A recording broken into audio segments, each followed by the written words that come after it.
Hello' everyone, অন্য এটা mini ব্লগলৈ আপোনালোকক স্বাগতম জনাইছোঁ। চ' গাইছ, এতিয়া মই আৰু চকু যাওঁ পথাৰলৈ, কাৰণ কেইজন লাগি আছে কঠীয়া তোলা সেয়ে চাবলৈ। আৰু এইফালে আমাৰ সৰু চাওকচোন,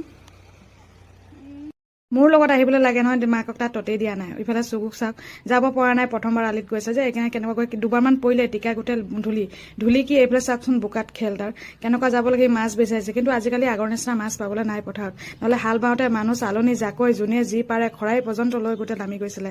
আৰু এইফালে চাইছে নে, আমাৰ এইফালে গোটেই বোকা দিয়া গ'ল। আৰু এইফালে কঠীয়া তুলি এফাল আছিলে যে সেয়া পাবগৈ, আৰু কঠীয়া তোলাও লাগি আছে, সেই সিহঁতকো চাওঁ। আৰু এইফালে চাওকচোন চকু কেনেকুৱা পুৰা মানে ঘূলি লৈছে, গাহৰি যেনেকৈ গৰমত ঘূলি লৈ যায় তেনেকুৱা আমাৰ চকু পুৰা বোকাত ঘূলি লৈছে।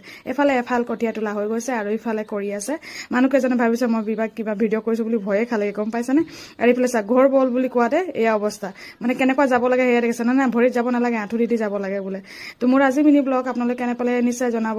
এইফালে চাইছেনে, চকু পেটা আহি আছে, তাক লাহে লাহে এৰি দিছোঁ, তাক আহি থকাৰ কাৰণে। মোৰ আজি মিনি ব্লগ কেনে পালে নিশ্চয় জনাব। ভাল লাগিলে like, comment, share and subscribe কৰিব নাপাহৰিব। বাই।